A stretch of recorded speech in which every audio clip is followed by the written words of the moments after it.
Welcome to Bunnyfish Crafts. I'm your host Heather, known as Bunnyfish on Ravelry, Plurk, Instagram, and YouTube. Today is Monday, the 31st of March, 2014. And this is episode 72, SAAM PSA. Grab some sticks and string and come sit with me. The Knitty Knit Along is going to remain open until tonight at midnight, which I'm sure that this discussion won't help you, but that means that I'm not going to be drawing for the prize winner on this episode. I'm thinking that I'm going to do a supplemental recording tomorrow morning and just post this and that at the same time or near the same time, because realistically I hardly ever get these things posted on Monday night. But if I do get this posted tonight, then you'll have some warning that you still have a few hours, and then you can just look at the prize winner tomorrow. Anyway, I did not finish my project, but I made a lot of progress. I'm pretty proud of the progress that I made. So here is the start of the second sock. I am just past the toe, a couple rounds into the first surf. I'm doing Stitch Surfer by Louise Robert. Obviously it's a Knitty pattern, so it's free. And here is my first one. So that's the front. Here is the back. I could have done the back in the contrast color and had the heel the same color. However, I wasn't sure if I was going to have enough of this color. I had 40 grams of the darker color and 60 grams of the lighter color, which is why I decided to use the red heel. I'll be using the red heel on the second sock as well. I think that I might actually cut one stitch on here, the way that you would do an afterthought heel if you didn't put in waste yarn. You just snip a stitch and undo it. I think I'm going to do that here and make this just a little bit deeper. It's kind of shallow for my foot right now. I could have tried the Fish Slips Kiss heel on these socks because they're for me, but I didn't want to try too many things, and I really did want to get these done by today, so I am going to be working on these a lot. We're probably going to the park, and this is going to be my park knitting. So next week, hopefully, this pair will be done, because I probably won't cast anything on today, since tomorrow is the 1st, and I like to start things on the 1st. The yarn that I'm using for this is Nooch Fiber drawing right now, but maybe there will be a supplemental video tomorrow. There's just Midtown sock in Totally Goth. That's the dark color, and then Stomping Grapes is the lighter color. I might also just block this sock and see if it fits a little bit better after blocking. I don't know. But yeah, I think I said that there's still 2 people working on their projects and trying to get them in tonight. So that's why I'm not drawing right now, but maybe there will be a supplemental video tomorrow. There's just going to be. I'm just going to record. That way the winner knows. So if you're watching this and you want to know who won, go watch the supplemental video. Finished objects. I finished Mara's cardigan. It's the Shalom cardigan by Megan McFarlane. It's actually in the washing machine right now because she wore it. She liked it. She wore it a few times. So here's the picture. It's Lion Brand Wool Ease Sport in Blueberry Twist. That's what the yoke is in. And then the main body is in Lion Brand Wool Ease Worsted in Denim Twist. And I used US size 6 4.0 millimeter for that. The Shalom cardigan is an adult sweater, and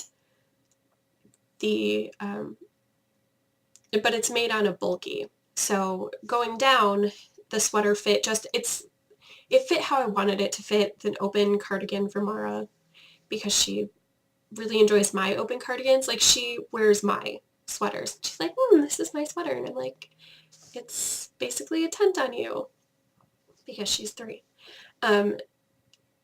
So I added long sleeves onto it so she can wear it as like a spring coat sort of thing.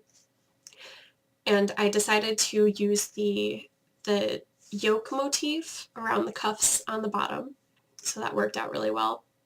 It makes it a little tricky for her to get on and off because those cuffs really do snug up, not in a bad way, not like cutting off circulation way, just they're snug, and sometimes getting dressed is still a little bit tricky for her. Usually not, but sometimes, like when openings are tight. But she likes it. She loves the button. The button that I used on it is a handmade button from Gwen when we did the swap of mitts and mitts for buttons. Oh, okay, so I actually have a story about this sweater. Also, my hair's driving me crazy. Is my hair driving you crazy? I'm sorry. It does what it wants. It's just gonna... Whew. Anyway, I was finishing up her sweater, I think on Thursday or something. Or Wednesday. I don't know. It was a few days ago. I was finishing up her sweater, and I was working on the sleeves. I had measured her arm at some point and written it down, but I couldn't find the piece of paper. And she was sleeping, and I was like, but I really want to finish the sweater tonight. So I totally went in my daughter's room and pulled her arm out from under the blanket and measured her while she was sleeping so that I could finish her sweater that night instead of waiting until the morning. Because, you know, it's not like I had other projects I could pick up or something. I did have the forethought to open my tape measure in my room instead of in her room because it does that clicky thing. So at least there's that. I didn't wake her up. It was kind of a struggle to get her arm to straighten so I could measure it, and then measure it again when she bent it so I could make sure that the sleeve wouldn't ride up too much when she bent her arm, because your arm measurement changes a lot when you bend your arm. Like around this measurement is bigger than this measurement.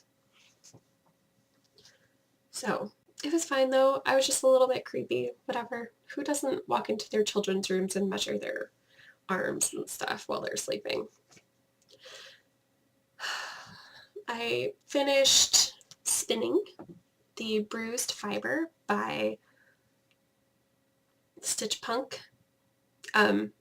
It's in the show notes. I don't have the tag on me. So I have 3 small skeins. This one was the first one that I finished. It is 150 yards. It's 3.3 ounces. It's the only one that I know the weight on, but it's the biggest skein. And that's what it looks like. It's a little bit thick and thin because I let the faux Angora do whatever it wanted, and then I spun the merino pretty uniformly. So this skein has a lot of barber poles, and even where the colors match up, like where both singles were gray, they're different grays, so there's still barber pulling there. So that was the first skein. The second skein is about 126 yards, and this one is a lot more pink overall. I think you can see that. This one is a lot more pink overall than the first one. And the colors lined up a lot more, like applying pinks with pinks and grays with grays. It's just different. I don't have a preference for one way or the other. I like both, but you can see that it's like half of the skein is gray and then half of the skein is pink. Again, barber pulling, same sort of thick and thinness. It's not ridiculously thick and thin where I won't be able to use it to make a project. I'm actually thinking of making Zuzu's petals with the first skein because that's about the right yardage, and then I can always break into the second skein if I need to. But if you've made the Zuzu's petals and you like it or don't like it, I would love to hear about it in the episode thread. Or if you have a different pattern that you think would really work for this yarn, that would be fantastic. So total, I have 275 yards. And then I had a lot of the merino left over. I didn't even touch the third of the merino, and there was a little bit left of the second third when I finished plying. So I did a Navajo ply. So all the colors are together. There's a little bit of kind of barber pulling where it would transition from like gray to pink. But I really like that. I could have, it is much more even than the other two. Of course, there are some thinner spots. This strand in particular is kind of thin. But overall, it's pretty even. And I had one of those moments. Do you have moments where you're working on something and you're like, wow, that's amazing? I haven't Navajo plied in probably a year. It just hasn't been it hasn't been a technique I've needed to utilize. So I haven't done it. And I had all the singles left and I was like, well, I could just Andean ply them, but it would be kind of nice to have a stripy-ish yarn. So I would have gotten more yardage if I had Andean plied, but I really like the color blocks in this. And it's really, really round and smooth, and I'm just like, wow, this is the best yarn I've ever made. I feel that way about most yarns after I make them. I'm like, this one is the best. And I really like these two, but I think this is my favorite from the group of three. Maybe not. I don't know. We'll see what happens when they're knit up. But yes, pattern suggestions would be great. And if you have an idea for a 58 yard of DK to light worsted, I would like your suggestions. Realistically, I'll probably use it with something else, but I don't know yet. I also finished the baby leggings, which I adapted from a free pattern by Ruth Bendig. It would be unfair to say that I used her pattern because I did my decreases. She does the decreases all in one round, and I split my decreases over over the length.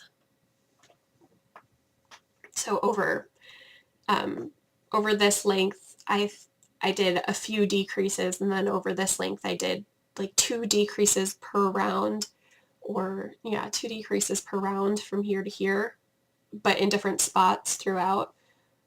So you can see I did decreases down the center part right here, and then over on this side, and I did the same thing on the back. So it's in 4 separate places, but alternating, so there wasn't a rigid line of decreases. And I believe this is Miss Bab's yarn in a sport to DK weight. I have no idea what it is for sure, but look at how little baby's legs are. This is, I have big hands, by the way, so it's not, it might be, it's bigger than most women's hands. My hands are. So it's probably bigger than you think it is based on your hand size, but it's still so tiny. So those are the baby leg warmers, and I worked those on US 2.75 millimeter needles.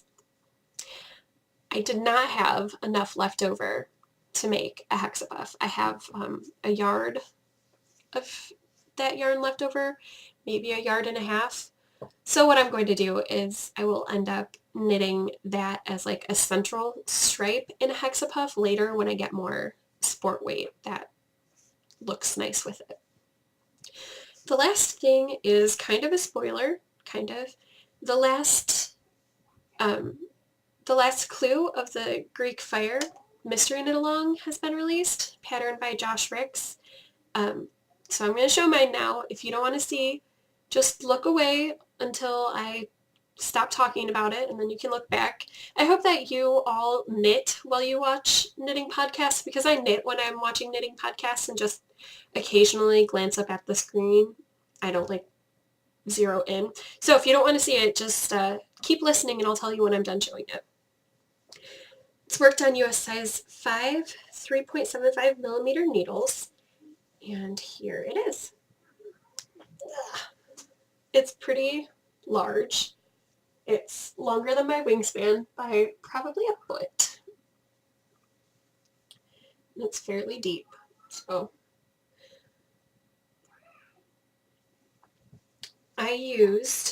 let me fold this down. I used 2 colors of Nooch Fiber Morningside sock in the colorway Murky 2.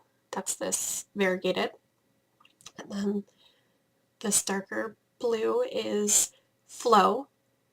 And then this light blue is Madeline Tosh window pane, Tosh sock in window pane. Okay, it's put away so you can look at the screen again. How is your shawl coming along? Are you excited? Are you going to finish it by April 11th? Good luck. I hope you do. The thing about having all those finished objects is I didn't have a lot of time to work on other things. I may have put a few rows into the Lapgan, the one I'm making with Karen Simply Softs, but I didn't change colors, so I'm still in the same block as last week. So I'm not going to show it to you. And I didn't start anything new, even though I really, really, really wanted to. Blanket squares. I did 9 this week. This square is Leading Men Fiber Arts, 100% merino fingering weight base. It's either Showstopper or Showcase. Sorry, I can't remember. In the blue steel colorway. And then these yarns are all from Noelle. I won them in the Revlinic Games. Well, I didn't actually win these. I won this skein over here. No, this way. That one right on the bottom. It's the Gotham Knights color from No Makers. I won that, and then she sent these mini skeins as extras. So these are from her. And then these 3 are the last 3 for the round of Haley yarns. So I have 2 or 3 more colors from Noelle, and then I have to figure out what I'm going to do next on my blanket. So, yay! Did I tell you it's 529 squares large now? Out of 776, so I still have a long way to go, but it's going. It's going very well. Hexapuffs, I did 9 this week, and I found this one on the floor under my desk last week and realized that it had fallen off before I showed you. I actually went back and watched so I could show you if it had. So this is yarn from Haley, and this is actually one of last week's puffs, but it had fallen off of my desk before I could show you. These are Haley yarns, and this is Haley yarn too. I also made one using Leading Men Fiber Arts Gothic Queen colorway, and I made Celebratory Hexapuff using the blue steel colorway. And it's got a little owl cable on it. I think you can see that. It's probably not so good straight on, but tilted. I just used the cable from the Owly Sleep Sack pattern that I made a couple times because it's the right amount of stitches across the middle for the size hexapuff that I was making. I made a square out of Mara's leftover sweater yarn. This is the Blueberry Twist colorway in sport weight. I did not hold it double as I did in the sweater. I just held it one strand. I won't be putting it in my sock yarn blanket because I don't love the shininess of this yarn because it's got acrylic content, so it's really shiny. And none of my other yarns, even the sparkly yarns, are that shiny, so I feel like it would stick out, but not in a good way, in my sock yarn blanket. In the Hexapuff blanket, I think it'll be a totally different story because the Hexapuffs are all crazy. I mean, I have a little owl hanging out, so squares sticking out is not a bad thing. Hexapuffs, rather, sticking out is not a bad thing. I made a hexapuff using the remnants of the first half of the Totally Goth. I split the yarn for the Stitch Surfers in half. The 40 grams, I split it into 20 grams each because I wanted to maximize what I could use, and I could have gone longer on these. But I think, okay, so back to these really quick. I wanted to stop in the middle of the sock the same way as you start. So this actually is in the middle, even though it's kind of got turned around a little bit. So it stopped in the middle. I could have continued surfing, in this direction, but then I probably would have ended having to do the cuff split on the sides, and that's just not what I wanted. Or not actually on the sides, but near the sides, and that's not what I wanted. So I had a little bit left over. And then two other ones were celebratory hexapuffs. So this is just one of the ones where you work from the center and decrease on the other side. And they look fine in hexapuffed once they're attached. It's a little bit of a blob right now, but they attach fine and look like what they're supposed to. And then the other one, these are both made out of the sailor stripes that I made the socks on a plane out of. And this one, when I changed a stripe color, I purled that first row to make it really, really intentional and really visible where those changes happened. I got one new thing this week, but it's a pattern, so I'll link it in the show notes, but I'm not going to pull it up for you because my tablet is sleeping. I haven't used it in probably a month, so its battery is drained. Haley from the Knit Two Together podcast, she and Lisa are having a sock knit along for the entire year, and they randomly gift patterns to people who post finished objects. And I guess Haley has made it through pretty much everybody who has posted.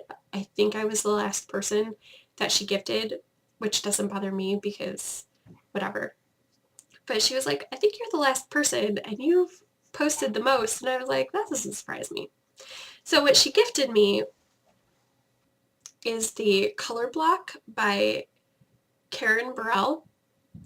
And that is the sweater that I'm going to make for Gabriel using that orange yarn with the gray yarn held double. And sometimes the orange yarn and the orange yarn held double for the details. It's super cute. Go click on the link. And I'll be making it sometime this year, so you'll see it then as well. But thank you so much, Haley. I'm super excited to make that for Gabriel sometime this year. Maybe not right now. I think I might be a little sweatered out, honestly. I did a lot of sweaters really close together. And also it's almost summer, so I don't know if I can bring myself to have that much sitting on me. This week I read, thank you for people who put in their votes. My sister put in her vote first though, so that's what I started reading because I was like, ooh, a vote. So I read Beta by Rachel Cohn, and my sister asked me to read it first because she wanted to know if it was worth taking her kids to the library to pick up. Taking kids to the libraries is great. It's super great for them. It's super fun, unless you're trying to find a book for yourself.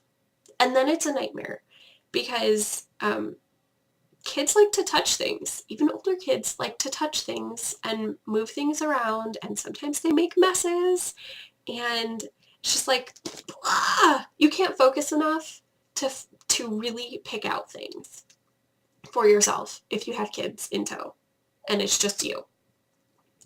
So I would say that I would put this book on hold and pick it up on the way home from work or something. This book, it starts out slow. It kind of takes a while. Dystopian society, of course. But it deals with cloning, which is new for me in the world of dystopian society. Maybe not completely new. Like, perfection is the idea, and that's not a new idea in dystopian society. Scott Westerfeld wrote that that trilogy that then had a fourth. The trilogy follows one character, and then it has a fourth add-on book that follows a different character. I think it's The Uglies. maybe? Pretties, uglies, extras, and something else. I don't remember what the third one in the trilogy is. And I don't remember the order of them. But that has to deal with perfection and stuff. So this one has to deal with cloning. And it follows Alicia, who is saying something about this book, and then there was door slamming, so I don't remember what it is. Clones. They've been cloning adults, quite enjoyable for a while, but there are many different versions. She's one of 2 zombies in this book, and also each story it follows her. And of course, since it's a dystopian society, there's insurgents and occasionally randomness going on, like a baby running into your room while you're recording a podcast. Normally I would edit her out, but this is seriously like the 10th time she's come in my room. So whatever. She's now crawling into my chair where I sit in my room and knit. The other book that I read is Zombies vs. Unicorns, which is it's an anthology. And it is edited by Holly Black and Justine Larbalestier.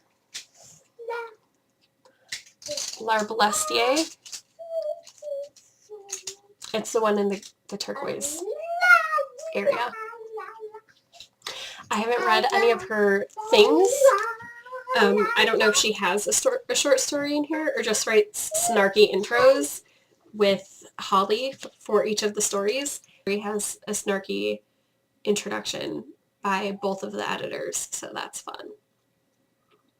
Pick it up if you're interested in young adult fantasy of any kind, really.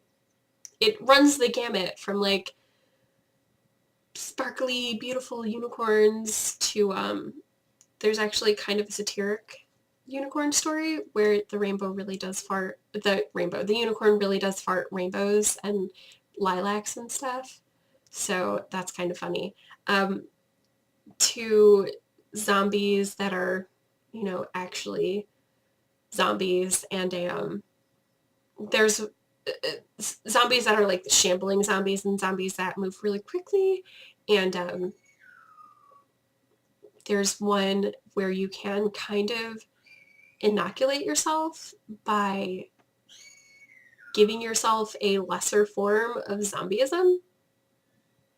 So you're not dead, but you're not really alive either. It's very interesting. All sorts of different takes on the same subject.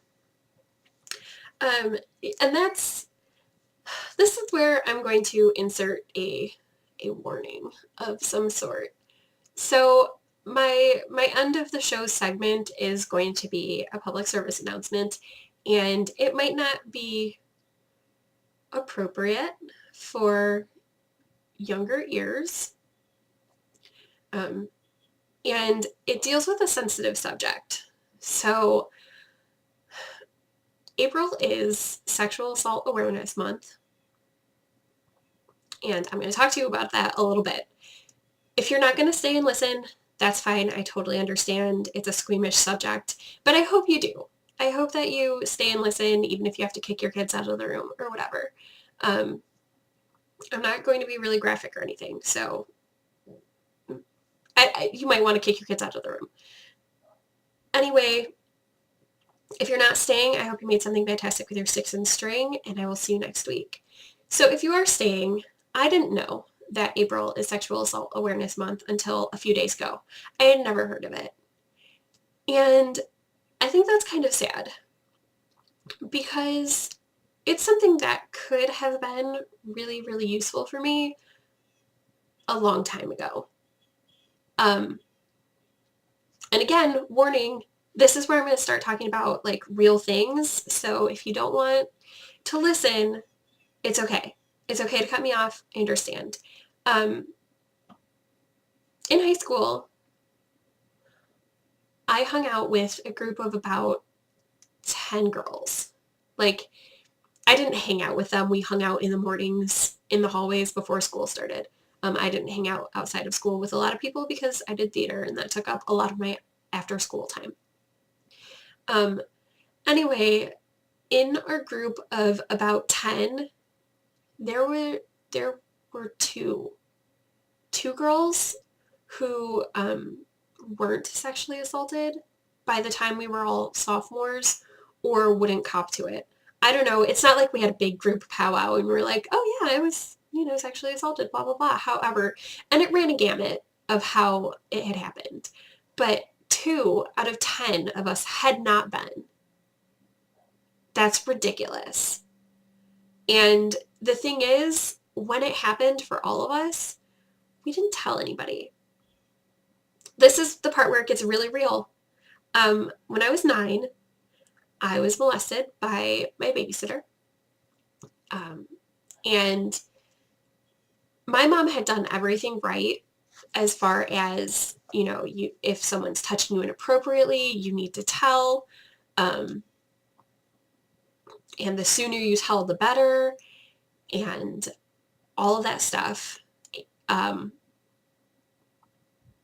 she had even told me, and this is really important, like even if you tell your kids that they need to tell, or you tell your friends or whatever that they need to tell about what happens, especially for kids.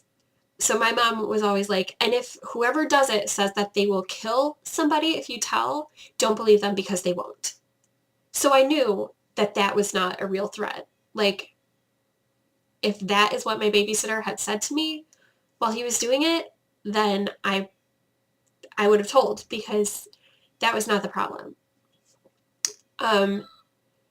After he did what he did, he said, if you tell anybody, I'm going to do this to your sister. And so I didn't tell. He had babysat for a friend of the family the summer before, which is how my mom found out about him. And her kids were really little. I was 9, my sister was 8, and my brother was 6 that summer when he babysat us. The summer before, he had babysat my aunt's best friend's kids, and they had been, the little boy was like a year old, and the little girl was 2 or 3. It turns out that he had sexually assaulted them. And there was an investigation opened after the summer that my mom had him watch us. It was like that autumn, an investigation was opened. And my mom asked me to my face if he had ever done anything. And, before I could answer, she was like, it's okay. You don't have to feel ashamed if he did anything. It's his fault. It's not your fault. It's, you can tell me, there's nothing he can do to hurt you. He is in custody. He can't do anything. I still lied about it. I told her that he had done things, but I severely downplayed what he had done. Severely. So, which I regret now, because if I had told my mom, then he would have gotten a steeper sentence. He got some jail time, but it was like a decade. He's been out now for a while. I didn't actually end up telling my mom. So that was the summer between 4th and 5th grade that happened.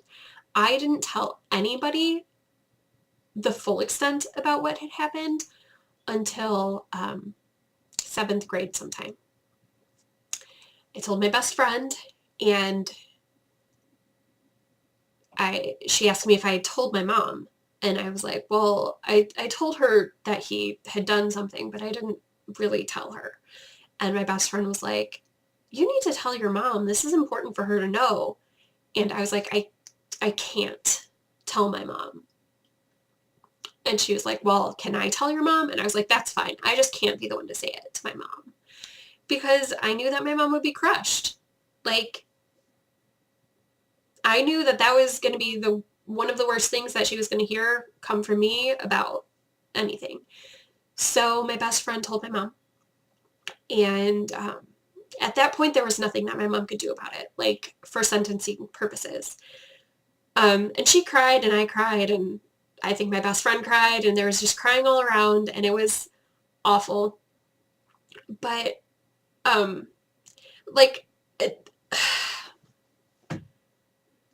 my mom did everything right, and I still didn't tell her because I felt ashamed and dirty and just awful about it. And I think that early thing may have played a part in what happened when I was in high school. So my senior year of high school, I had been dating my boyfriend for 2.5 years. And we'd fooled around a little bit, but we had been dating 2.5 years before we had sex. And that happened, and it was fine. Like, actually, I had one of those ridiculously crazy first times that, like, they make movies out of. No exaggeration. But toward the end of my senior year, maybe we had been dating 1.5 years. I don't know. We had been dating a long time in high school relationship land. So toward the end of my senior year, my boyfriend had sex with me against my will. So he raped me. The thing was, I knew it was bad and wrong, but I didn't know it was rape because we had had sex before. And I didn't know if consenting one time meant that I had given consent forever, which, no, that's not what it means. Consent one time means you can have sex one time with that person. I was young and stupid, and I definitely wasn't going to talk to my mom about that because she would flip out if she knew that I had had sex. Rightfully so, I was 17. Like, that's crazy. And also, but in my head, I was like, why not? I was the last person in my group of friends to lose their virginity, and not by like a week or something, by like months. So to me, it wasn't a big deal. To my mom, she would have flipped out. She would have freaked. So I didn't tell her, and I knew she would have freaked. And the thing that would have really helped is having an adult who would have just been like, okay, like, I'm not condoning your actions, but I'm listening to what you're saying without being judgy, without being my mom. I didn't have that. I didn't have an aunt or someone who I could be like, blah, blah, this is going on, who could have then maybe told my mom or let my mom know in such a way that my mom would have freaked out so crazy. But, so I didn't have that. And if I had, like, sexual assault awareness, if someone at some point had been like, hey, that's rape, I would have been like, oh my gosh, this is rape, and I would have done something about it. I wasn't stupid enough to, like, let someone rape me repeatedly if I had known it was rape. But I let someone rape me repeatedly because I didn't know, and I didn't have anybody to ask. And I was a 17-year-old girl. Like, I was not a grown-up, even though I thought I was. So if you have kids, talk to them about this thing, because it's not too young to be like, hey, your body is your own personal space, and people shouldn't be touching you in ways you don't like. And if someone does, tell somebody. They're not too young to hear that. And as they mature, obviously you are the best judge of if your child is mature enough to hear something or not. But as they mature, like, have discussions about things like rape and molestation and things like that, because I didn't know. And my mom did all the things that she did were right. I wish that she had done more, because I don't know that all the things that she did were enough. Does that make sense? So there's my story. If you made it this far, thanks for listening, and I hope this helps you, because I know there are a lot of us out there who are survivors of sexual assault who don't talk about it to anybody for a long time. Don't tell anybody. I didn't tell anybody for 3 years, which when you're a kid is forever. But I didn't tell anybody because I was ashamed. I didn't tell anybody about getting raped for like a few months. So, I mean, I guess that's better than waiting a few years, but still, like, that should have been put a stop to. So talk to people. know the warning signs of sexual assault, like of the victims, like how behavior can change and stuff, so that you can start a dialogue if you see something changing. And it might take a couple tries to be like, hey, something is off. Do you want to talk about it? Don't push. Don't be like, blah, you need to talk about this. Did somebody rape you? Because that's not going to help anybody if someone who's just been assaulted physically is then assaulted emotionally and verbally. But just keep an open mind and try to keep communication open. And not just with your own kids, but with your friends and with your friends' kids and nieces and nephews, and just keep communication open. One last thing, maybe also teach your kids, while you're teaching them all of this stuff about defending against being sexually assaulted, maybe also teach them that if someone else doesn't want something, anything done to their body, that it's not okay for your kids to do it. Because somewhere out there, all of these people who are sexually assaulting other people have parents. And maybe if their parents had said, hey, don't have sex with somebody who doesn't want it as much as you do, then maybe I wouldn't have gotten raped in high school. I'm not saying that's for sure, but maybe. So keep that in mind if you're talking to people about any of this. Okay, Mara's in for like 80,000 times, so I'm going to cut this off, and I will see you next week. Bye.